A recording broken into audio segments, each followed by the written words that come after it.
region that is often misunderstood. It's a region of immense natural beauty, a rich culture, and the most faithful and hardworking people you could ask for. But Appalachia has a dark underbelly. The crimes that happen here are as twisted as the winding hollow roads and as mysterious as the forested hills. Join me as I take you into the deepest parts of Appalachia by discussing stories of stranger-than-fiction crimes that could only happen here. I'm your host, Courtney Lucas, and this is Mountain Misdeeds.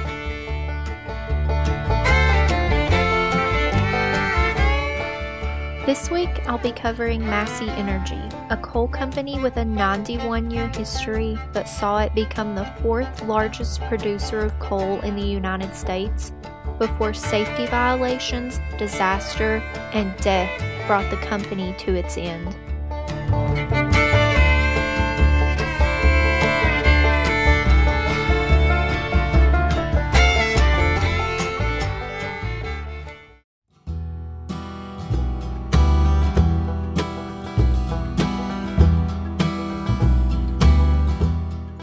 The Appalachian Mountains are some of the oldest in the world. The region was once covered in a shallow sea, which left behind rich soil that allowed prehistoric plants to thrive. When these plants died out and were covered with layers of dirt and rock, the pressure compacted the decomposing plants over millions of years into seams of coal. Coal was discovered in Appalachia in the 1700s. Commercial mining began in Pittsburgh in 1760 and exploded throughout the region during the 1800s. In the 1900s and early 2000s, coal was the source of more than 50% of the electricity in the United States, and more than 70% of that coal came from Appalachia. Unfortunately, mining companies used exploitative practices to maximize profits. Miners were paid in scrip, money printed by coal companies that could only be redeemed at the company store, which was also run by the coal companies. Miners typically lived in houses built by the mining companies. If they lost their jobs or quit, they had no valid money and were forced out of their homes. Mining also destroys the landscape and creates pollution that leads to higher rates of cancer and other diseases. So why do so many Appalachians support coal? Popular media portrays Appalachians as violent, impoverished, uneducated, and uncultured.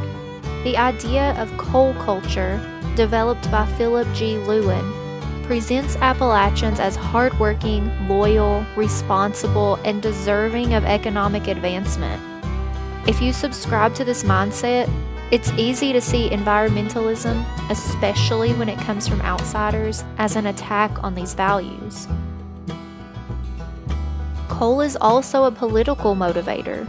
Coal companies pay out huge sums to politicians, and these politicians fight environmental regulations that make it more difficult and expensive to mine coal. Appalachians who buy into coal culture support these politicians because they support coal, further increasing the hold coal companies have on the region and further reducing progress in the fight against climate change.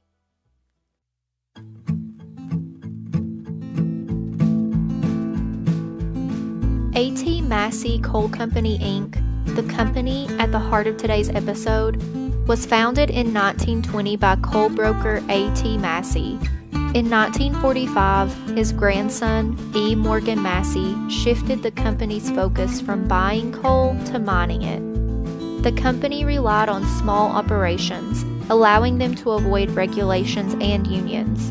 It was how Massey survived, even when coal prices plummeted and other companies failed. Don Blankenship rose to prominence in the 1980s when he fought an attempt by the United Mine Workers to unionize all of Massey's 120 mines under one contract. There was violence on both sides of the strike. The United Mine Workers office in Pikeville, Kentucky was bombed, and Blankenship's office was shot at.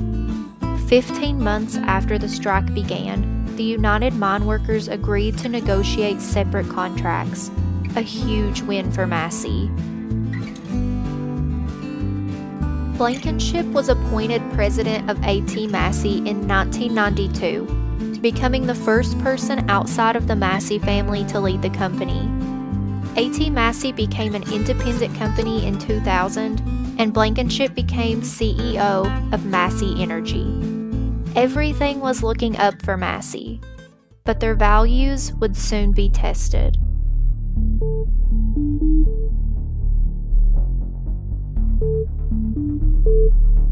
Coal waste impoundments are man-made lakes used to store black water, resulting from the washing and production of coal.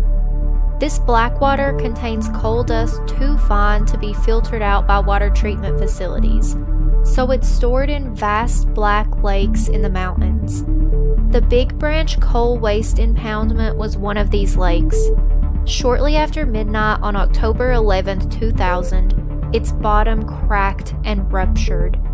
Black water rushed into the abandoned mines beneath the impoundment, and sludge spewed out of the mine portals and into the creeks of Martin County, Kentucky.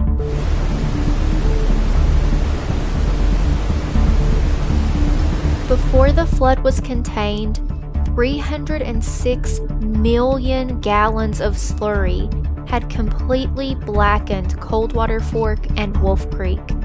The EPA referred to the event as one of the worst environmental disasters to ever occur in the southeastern United States. Hundreds of miles of rivers and creeks were polluted with arsenic, mercury, and other toxic chemicals that killed aquatic life, and over 27,000 people were left without clean water. Massey was charged with the cleanup, but when George W. Bush became president in 2000, a little less than a month after the Martin County coal slurry spill, he quickly halted the EPA's investigation because Massey Energy contributed to the Republican Party.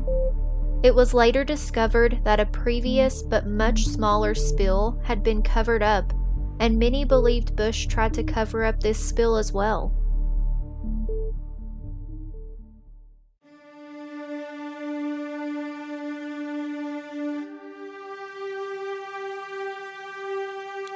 Ultimately, the waters of Martin County were never fully cleaned. According to The Guardian, in 2020, 96% of Martin County residents still relied on bottled water for drinking. Martin County has a poverty rate of almost 40%, and residents must pay for water they cannot drink, and then again to buy water at the store. Shortly after the disaster, one resident of Martin County said, quote, "I think it is a shame that had this happened somewhere else, it may have generated some publicity. But it happened in Martin County. We're kind of forgotten anyway." End quote. Unfortunately, for the most part, this still seems to be the case. Massey Energy was off the hook in Martin County, but their troubles were not over. In 2010, the population of Stallings, West Virginia was 316. 173 people from Stallings and the surrounding area worked at the Aracoma Alma Mine No. 1. 29 of them were underground on January 19, 2006. 2 of them didn't make it out alive.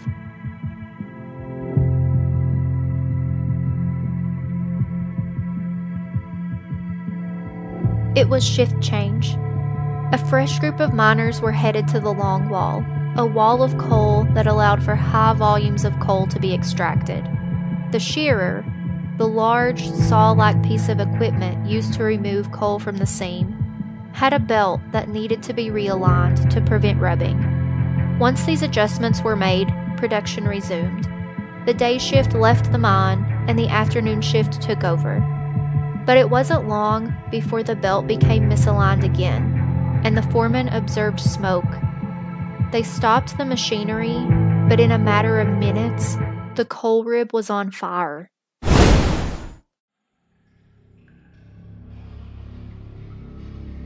While the longwall crew was evacuating, the two-section production crew continued working in another area of the mine.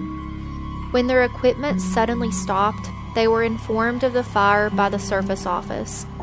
They thought it was a small fire and that production would resume once it was extinguished. They didn't know that carbon monoxide sensors in the mine had already been alerting in the surface office for 28 minutes. The two-section crew began their evacuation on a man trip, a low-profile vehicle used to transport miners, but the smoke became so dense that they had to continue on foot. The foreman instructed them to go to the personnel door, which led to an alternate escape route with fresh air. The smoke was so dense they could barely see. When they entered the escapeway, they noticed that two of them were missing. They shouted for the two men, but heard no reply. The two missing miners were found days later, on January 21st, 2006. They were Ellery Hatfield and Dawn Bragg. They died of carbon monoxide poisoning after they became separated from the group due to the dense smoke and were unable to find the personnel door. The fire was finally extinguished on January 24th.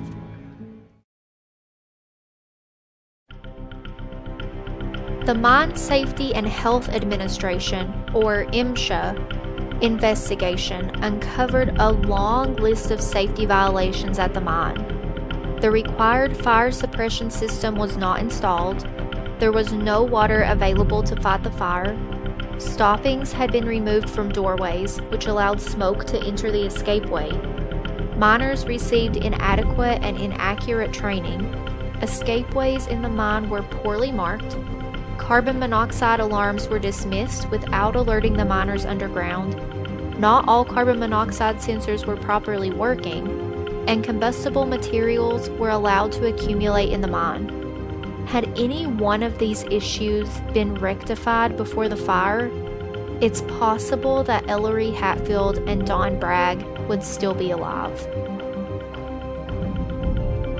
Massey was charged $4.5 million in criminal and civil penalties, which at the time was the highest fine ever for mine safety violations. But the only individuals charged were 4 foremen at the mine who failed to conduct escapeway drills. They each had to pay a fine and were sentenced to 1 year of probation. No executives were ever punished or held responsible for the Aracoma Alma fire.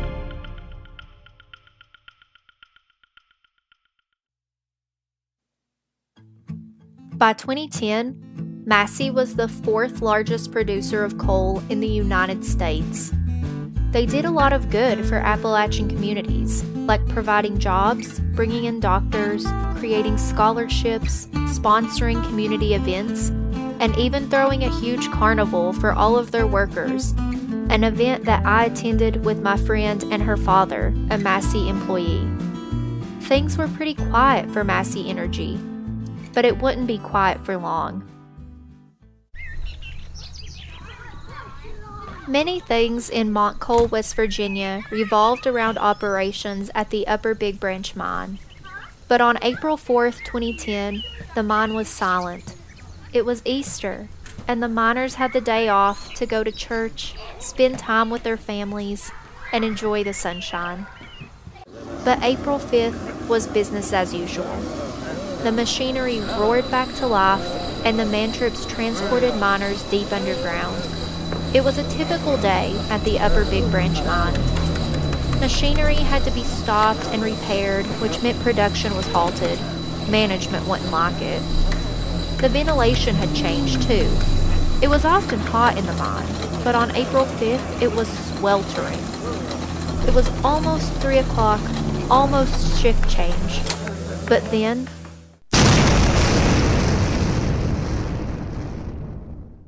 smoke poured from the portals of the mine, and witnesses said it sounded like a constant peal of thunder for several minutes. Miners who were just entering the mine for the afternoon shift were blown back out along with debris and pieces of equipment. Dispatchers on the surface shouted into telephones, attempting to contact any of the men working underground. Every possible alarm was sounding.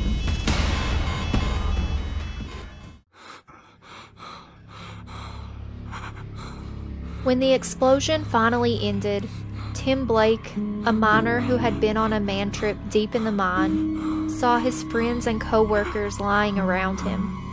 He grabbed their rescue breathers and, one by one, slipped them over their faces. He did this until he saw man trip lights approaching. As an EMT was tending to Blake, he said, quote, "That's all my friends. What can we do?"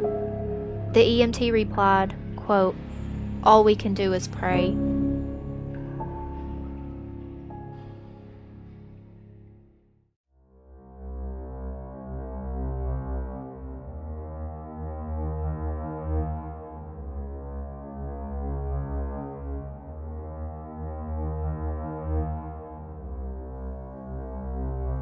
Once rescue teams were assembled, they began finding bodies.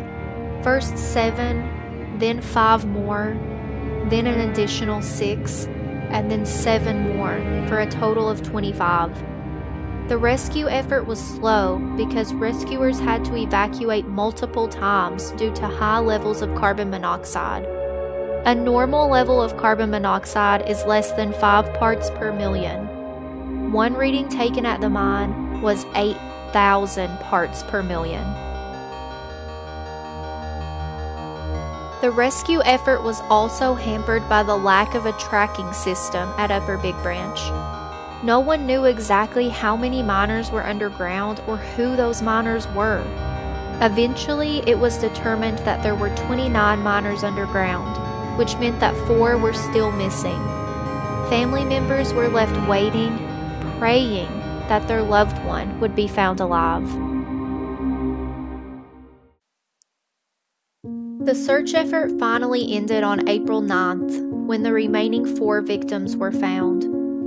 Rescue teams had walked past the bodies multiple times, but had been unable to see them due to debris and smoke. Of the 31 miners underground at the time of the explosion, 29 of them were dead. According to MSHA notes, when it was announced to the families that there were no more survivors, quote, "The briefing broke down for 20 to 25 minutes." On Saturday, April 10th, the rescue mission became a recovery mission. There was so much debris in the mine that there were areas inaccessible by man trip. In order to remove the bodies, members of the recovery team formed a human chain, standing in groups, passing each body along to the next group, until the final body was removed from the mine on April 13th. 19 of the miners killed in the disaster had died of carbon monoxide poisoning, and the remaining 10 died as a result of injuries suffered in the explosion. We were glued to our TVs that week, praying that some of the miners would be found alive. Even before all the victims were located, the explosion at Upper Big Branch was the worst mining disaster in the U.S. since 1970. We had a moment of silence at my high school. President Obama gave a eulogy. We were all left asking, how could something like this happen? We would soon get our answers. Joe Manchin, current U.S. Senator and then Governor of West Virginia, assembled an independent investigative panel to determine the cause of the explosion. When the results were published, no one was surprised to discover who was at fault, but we were shocked by the extent of the crimes that occurred at Upper Big Branch. Although this podcast and most other media sources refer to the disaster as an explosion, it was actually a series of explosions that occurred so quickly and so close together that they sounded like one explosion. The first explosion caused coal dust to become airborne, which fueled more explosions in every direction. The first explosion was traced back to the shearer, a large saw-like piece of equipment used to remove coal from the longwall. Coal is soft and easy for the machine to cut, but when it strikes rock, it can spark. Although any spark in a coal mine is dangerous, these sparks rarely cause huge explosions. Shearers are equipped with water sprays that keep these sparks from turning into fires. The water sprays on the shearer at Upper Big Branch were clogged or removed altogether. But this wasn't the only reason the spark turned deadly. Upper Big Branch was plagued with ventilation issues. Ventilation is one of the most important aspects of mine safety because large fans suck out hazardous gases like methane while also providing fresh air to the mines. There weren't necessary controls to direct airflow, which made Upper Big Branch miserably hot. The ventilation on April 5th was especially bad because the water pumps had shut down over the weekend, allowing a few feet of water to pool near one of the fans, further impeding airflow and allowing methane to accumulate. In 2009 alone, Massey was cited 64 times for failure to ventilate the mine. Management would fix the ventilation just enough to allow production to resume. But there were other times when ventilation problems weren't caught by inspectors because management manipulated the ventilation system during inspections to ensure good airflow in the particular area of the mine being inspected. Don Blankenship alleged that MSHA was responsible for ventilation changes that put miners' lives at risk. Such a concern was never expressed before the explosion, and there is no evidence to support these claims. Along with ventilation, rock dust is another key component of mine safety. It has been known since the early 1900s that limestone dust applied to the walls, floors, and ceilings of coal mines drastically reduces the likelihood of explosions. At Upper Big Branch, rock dusting was only completed 16.47% of the time it was requested. There were only 2 part-time workers responsible for rock dusting the entire mine, and they were often called away to do other jobs. To make it worse, the rock dusting equipment didn't work most of the time, so miners had to apply rock dust by hand, making it even more difficult to breathe in the poorly ventilated mine. Massey officials maintain that coal dust played no part in the explosion, but the evidence says otherwise. The explosion killed miners who were located far from the initial source.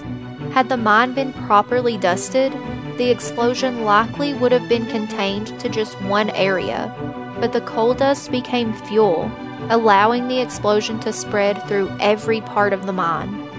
Plus, the miners killed in the explosion were found to have coal workers' pneumoconiosis, or black lung, which is caused when miners breathe in high amounts of coal dust. 24 of the victims had sufficient lung tissue to examine, and 17 of them were found to have black lung. The rate of black lung in West Virginia miners is 7.6%. The rate in the victims of the explosion was 71%. This staggering number is also evidence of inadequate rock dusting at Upper Big Branch.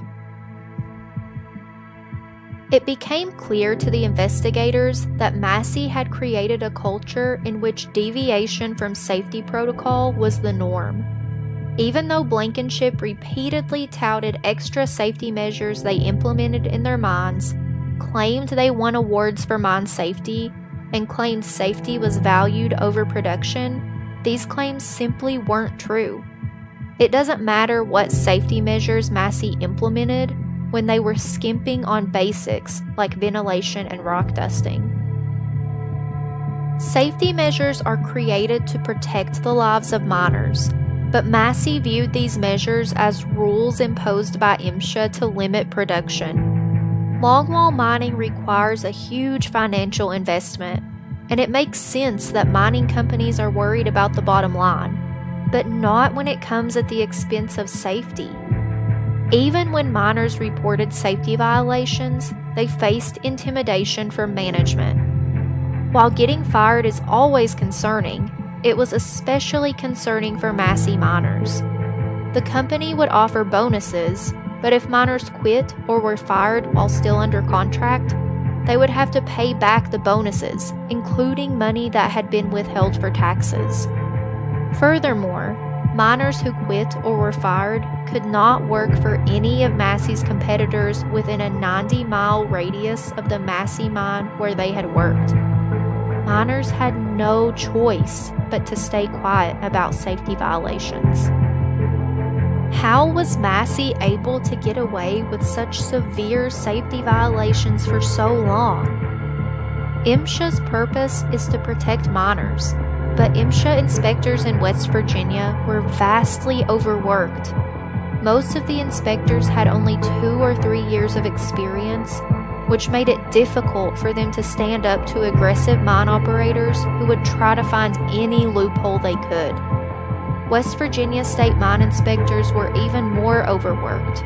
There were only 52 inspectors for 261 underground mines with 405 working sections.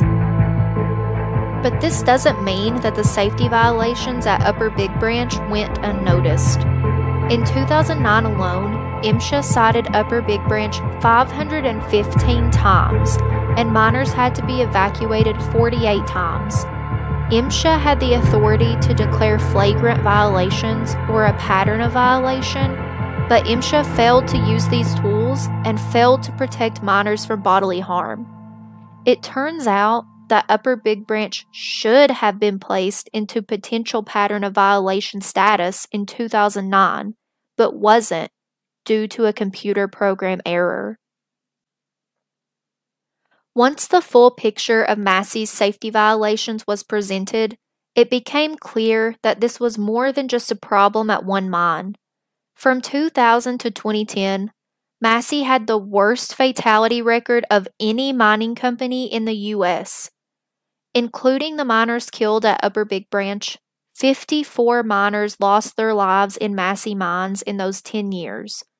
Blankenship blamed the death toll on the size of the company, but in the same time period, Peabody Energy, the largest coal producer in the nation, had only 6 fatalities.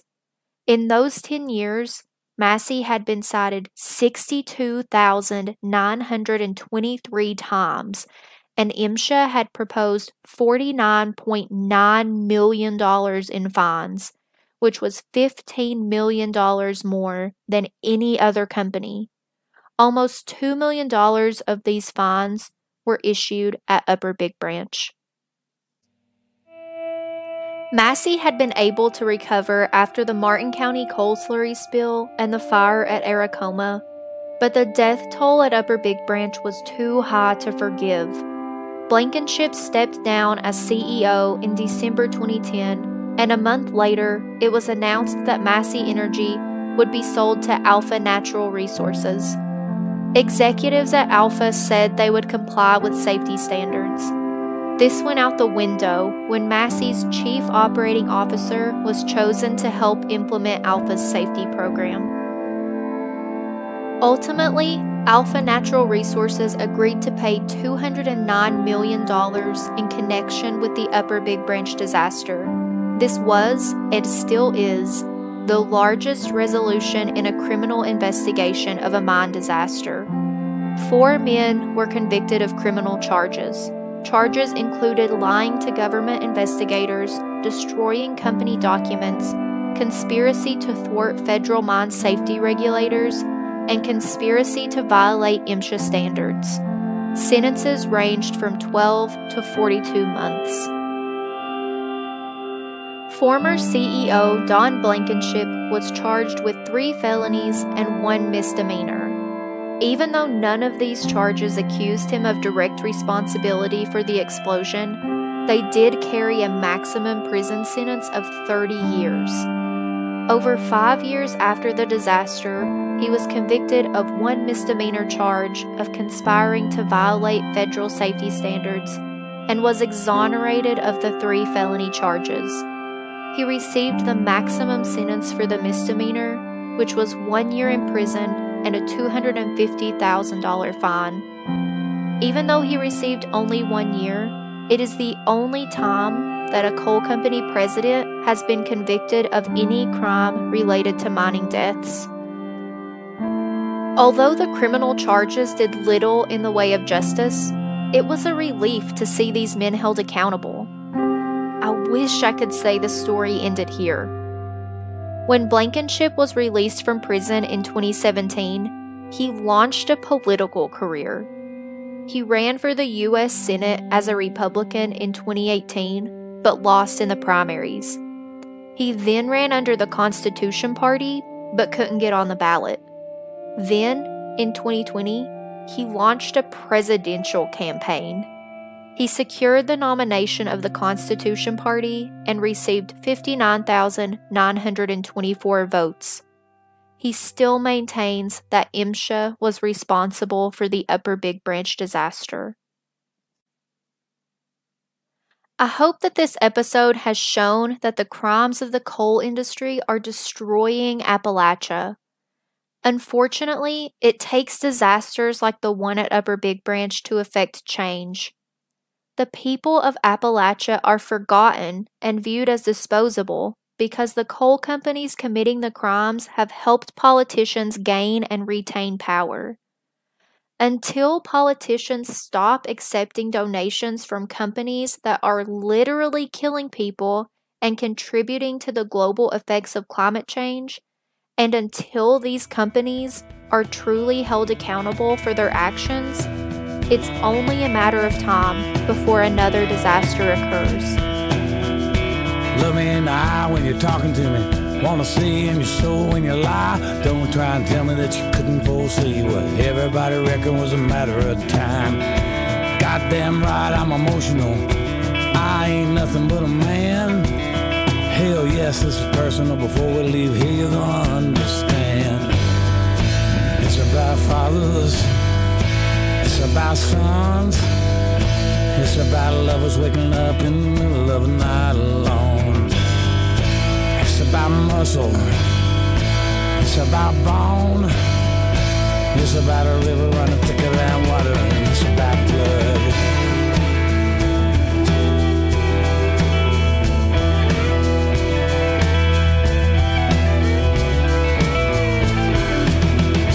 Once upon a time in America, working man knew where he stood. Nowadays just getting by is a miracle. Probably couldn't give it up if I could. Don't wanna hear about the state of the economy, fiscal reality, profit and loss. None of that matters once you're underground anyway. Damn sure can't tell me nothing about cost. It's about fathers.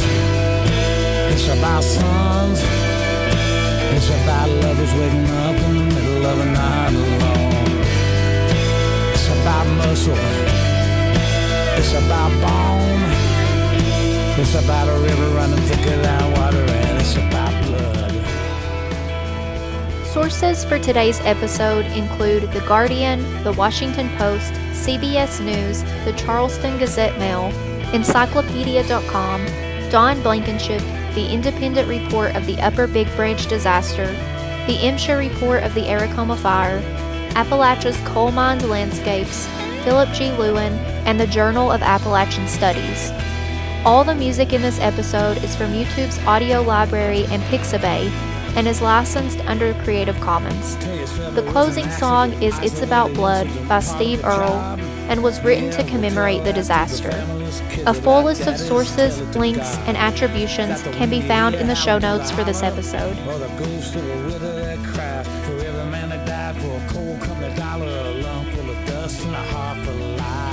Join me next week for an episode about Mark Putnam, the first FBI agent to be convicted of murder after he strangled FBI informant and his lover, Susan Smith. It's about muscle.